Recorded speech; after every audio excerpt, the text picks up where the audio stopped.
Hello everyone! Welcome back to this game. When we last left off, we were turned into a lizard man, which is actually kind of unfortunate when you think about it, considering we're playing as Wonder Girl, but it's still pretty cool because you can breathe fire. Now we are making our way across the desert because, I don't know, it's a place we can go. We don't really have a reason to be here, we're just trying to find a way to change back to normal. Now, as we make progress along the way here, I kind of want to do a fun little rant about the Wonder Boy series as a whole. So, you might have noticed that this remake is called Wonder Boy the Dragon's Trap, when the original game is called Wonder Boy 3 the Dragon's Trap. And you might be wondering why they must have dropped the 3 from the title. The obvious answer is because it's been so long that people would get confused by the 3, but I think in actuality it's because the series as a whole, the original series, is so dang confusing with its titling. Let's start with the original Wonder Boy. So, the original Wonder Boy was, of course, Wonder Boy. No confusion there. Very different game from this one, though. Instead of an adventure game, it was kind of a simple little platformer where you played as a guy in a grass skirt, riding a skateboard. Sounds kind of familiar, actually. After that was Wonder Boy in Monsterland, not to be confused with... well, I'll get to that in a moment. Now, Monsterland was a little bit more like this game, where it was somewhat of an adventure. A little bit more linear than this game, but yeah, basically that's what it was. An adventure, and... ooh, missed it. No! Watch for that. So, no confusion really so far. And of course, after Wonder Boy in Monsterland came Wonder Boy 3. Oh, I'm sorry, I don't mean Wonder Boy 3 the Dragon's Trap, I mean Wonder Boy 3 Monster Lair. Turns out there were 2 Wonder Boy 3s. And no, they are not the same game. Monster Lair was kind of a shoot 'em up where half the game was on foot and the other half was you were flying on a dragon.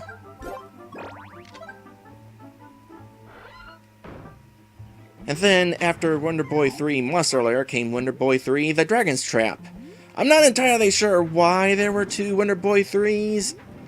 I tried doing research, and the best I could gather is it's kind of like a reverse Final Fantasy situation, where Dragon's Trap released in America, but Monster Lair didn't. So they numbered it number 3. Except Dragon's Trap originally did not release in Japan either, which is kind of interesting. Eventually, Dragon's Trap released in Japan, but because there was already a Wonder Boy 3 there, they renamed it to Monster World 2, referencing the fact that it's a sequel to Monster Land. Even though that's Monster Land, so I don't know why they didn't call it Monster Land 2, but whatever, the names are going to be getting confusing enough. Because after Dragon's Trap came Wonder Boy in Monster World. Or at least that's the American name anyway. Meanwhile, in Japan, it was called Wonder Boy 5 Monster World 3.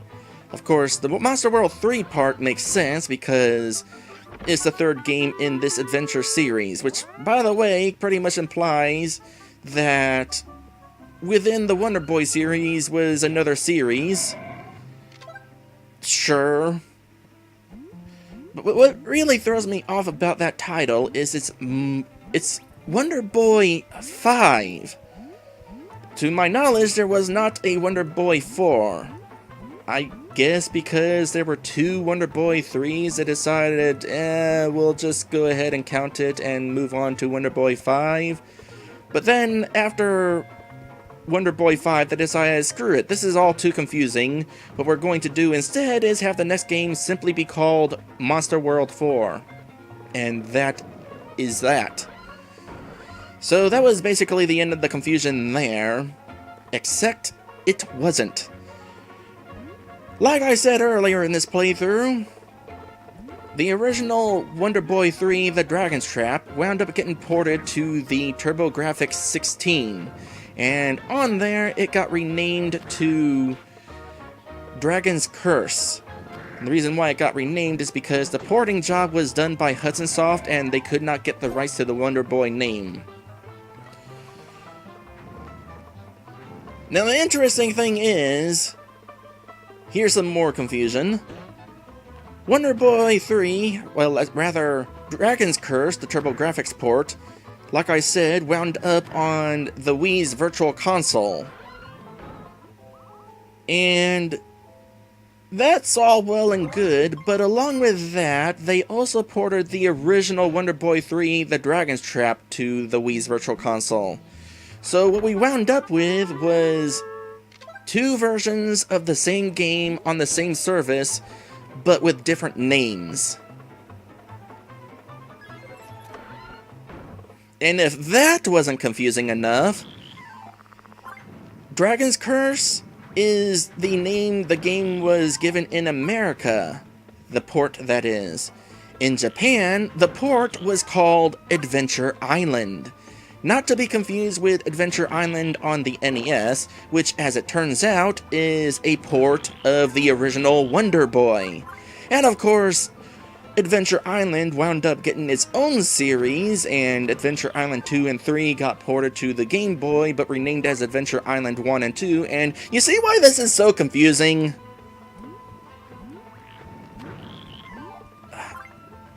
It gets even more confusing from there, but I think I'm just going to end it there, because from this point on, I'd just be completely lost. For now, let us focus on this dungeon that we're going through. The level layout is kind of simple, but they're doing the whole good game design thing by having the difficulty ramp up as we go along. They introduce some sort of obstacle, and then as we go along, they amp up the obstacle. And yes, Fixman, Hudson got the rights to port these games, but they could not get the right to the name for some reason. In fact, it's kind of the same situation with the sequel to this game that is currently in development from a separate company. They have to call it Monster Boy and the Cursed Kingdom because they don't have the rights to call it Wonder Boy and the Cursed Kingdom. It's still officially a sequel though.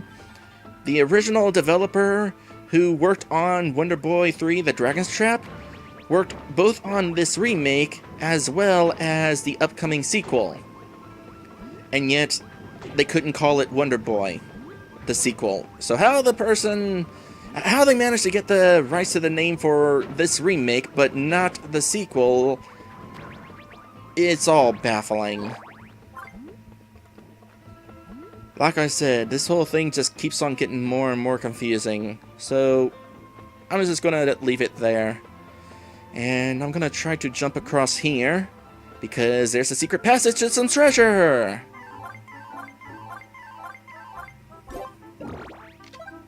By the way, those vials that I'm getting are extra lives. If I lose all my health, I get a vial and my health is restored.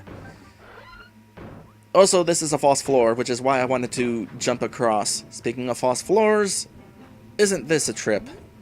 What does this room look like in the original 8-bit graphics? Kind of interesting. As a reminder, this being a remake of a Sega Master System game, the people working on this remake decided to go the extra mile and allow you to play using the original graphics and sound if you wanted to. Anyway, it's time for the next boss. Mummy Dragon. So this is a boss where I am definitely thankful that your invincibility frames are super forgiving, because this guy will juggle you all over the place. Unfortunately, it seems that he has a few invincibility frames of some sort. Either that or I missed him. Yeah, I missed him. You can only target his head. So, this fire attack I got would certainly be useful if I could jump a little bit higher. But that's not the case. Okay, come on down. Duck.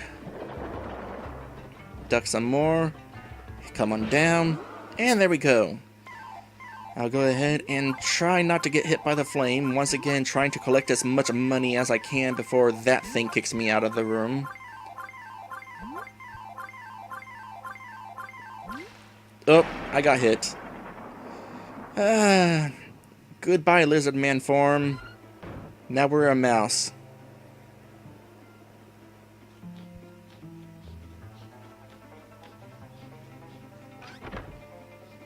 Hint, press the direction of a checkered wall to cling to it. So, you know all these checkered walls we've been seeing? We can climb on them. This is the mouse's special ability. Yeah, that was not just a different form. Each form has its own ability, which is pretty cool and super duper handy. So now that we got this transformation, there is a passage that we kind of passed over before because we can't really do anything about it.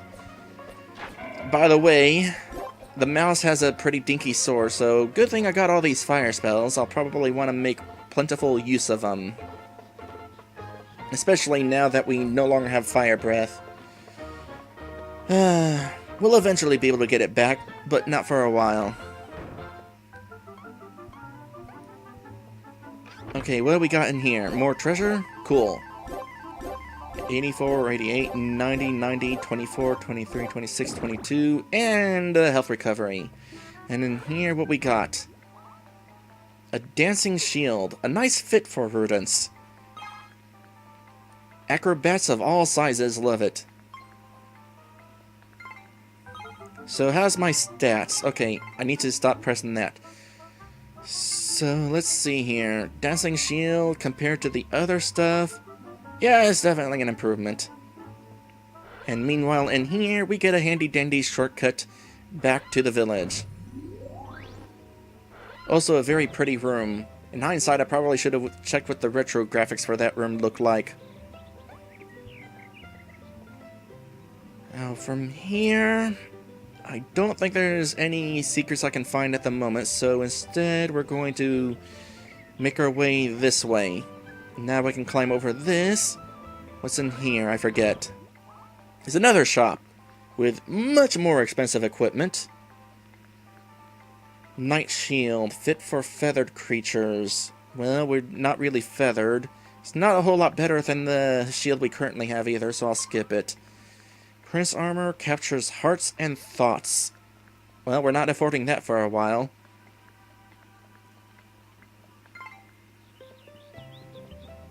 So let's go ahead and make our way to our next destination. And I love this room, by the way. This visuals of it, I mean. Okay, need to get rid of you because you're annoying.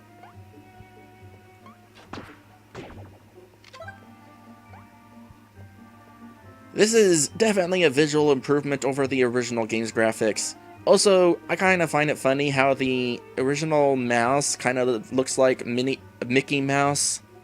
That's interesting.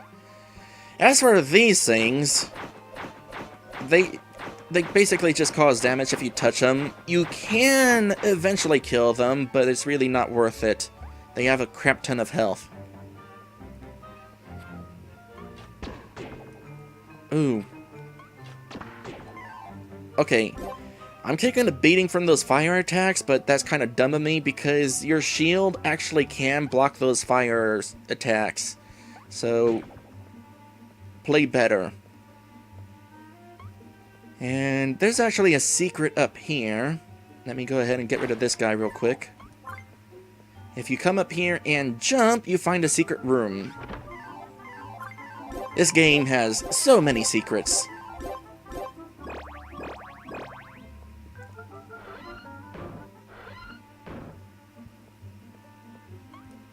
And from here, we need to make our way up to where that arrow sign is.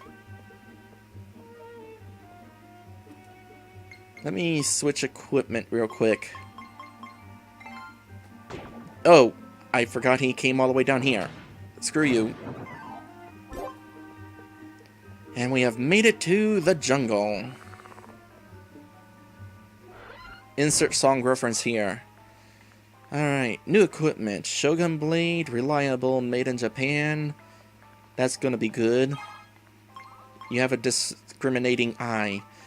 Shogun Shield, also made in Japan. Yep, I can buy that. Shogun Lameller, of course. I see you are a connoisseur. Nah, just playing 100%.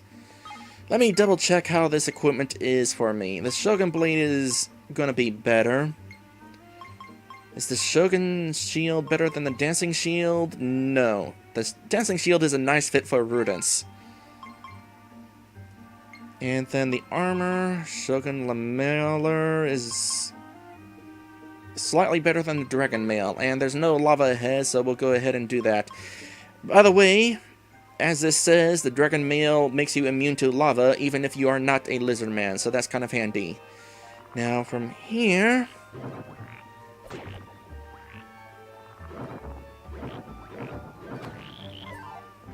That did not go well. Let me go ahead and change things up. How about Tornado? That worked well.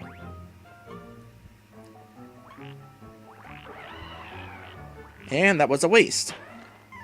Well, it wasn't a complete waste.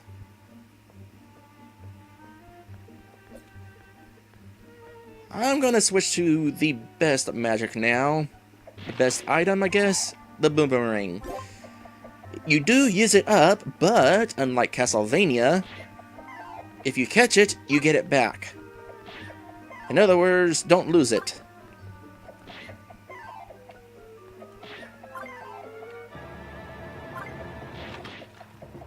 This is definitely the best item in the game.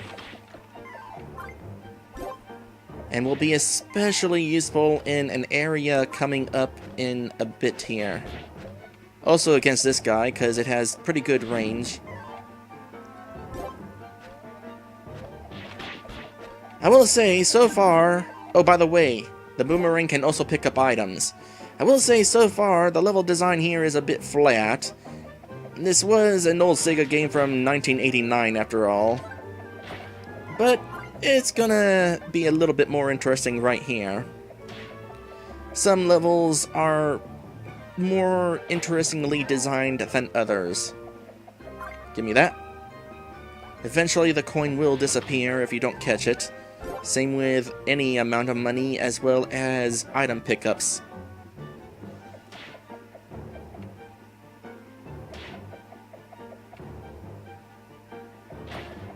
This is kind of a slow way of doing things, though. There is just another way to do this, though. So, let me go ahead and kind of sit tight here. And I'll just do this. The guy's not going to touch me, so this is the safest way to do things, as well as the fastest. You, on the other hand, are dangerous, so you have a boomerang. As well as you. Up. Yep, definitely dangerous. And here is where the boomerang is going to be especially useful.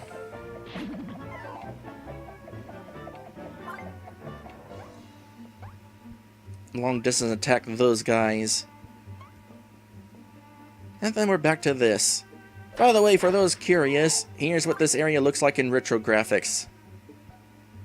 In fact, one interesting thing is, whenever you're clinged to a surface, the way it lets you know you're clinged is you walk in place.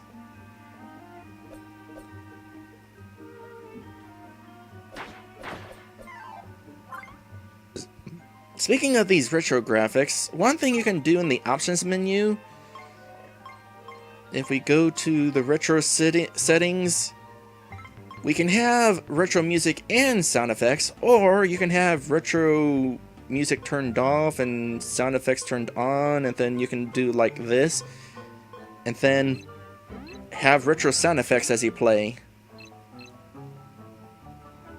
I think that's actually pretty nice. They were thorough with the retro options.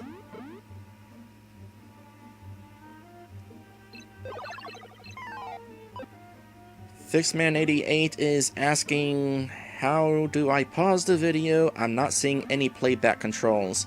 There is no way to pause videos at Twitch. If you wind up missing something, you basically have to rewatch the stream later.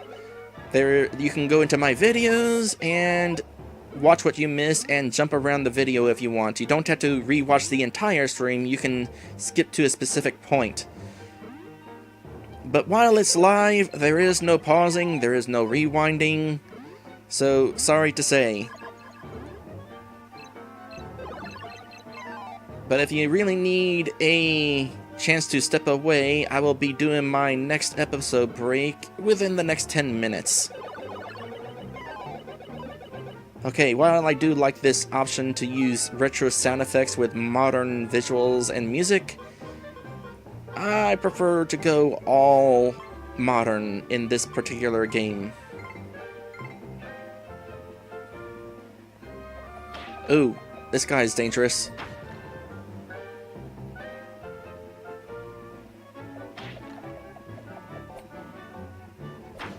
Actually, not so dangerous.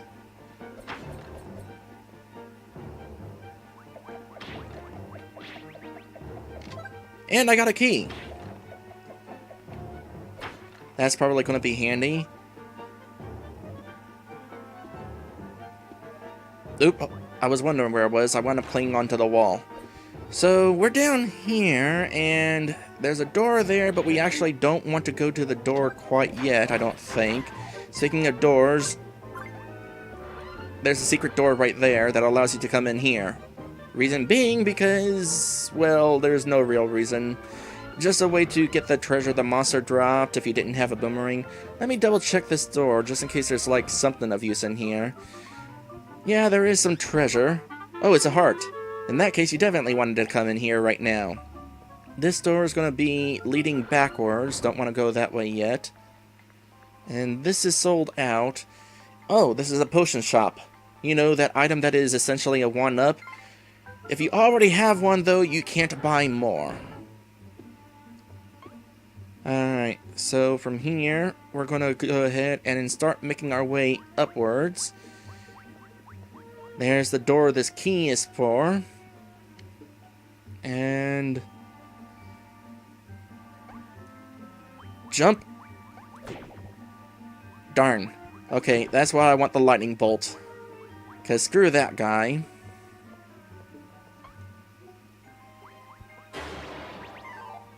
Oh, that's a lot of money I'm not getting. So before I head into this door, want to point something out. Even though the retro graphics are widescreen, the original game was not. In fact, on this particular screen, the screen ended basically at the right edge of the castle. And this game was kind of built with the original screen dimensions in mind, which means if I can get this jump right... No, I can't. It's possible to jump so far to the right, you exceed the boundary that takes you to the screen below, and you wind up sitting at the bottom of the screen. I'm going to try that one more time because it's kind of neat. However broken.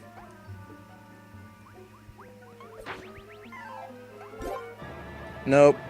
Wasn't happening. And I'm just taking damage trying to do it. One of the other transformations would allow me to get over there, though.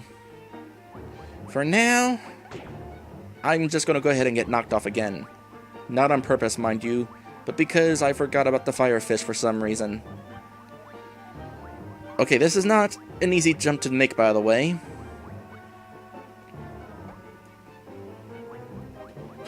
Screw you. And at this point, this right here, I'm pretty sure is the next dungeon, so we're going to go ahead and take our next episode break right here. And when we come back, onward to the next dungeon, and we'll be afflicted, quote-unquote afflicted, by some other transformation.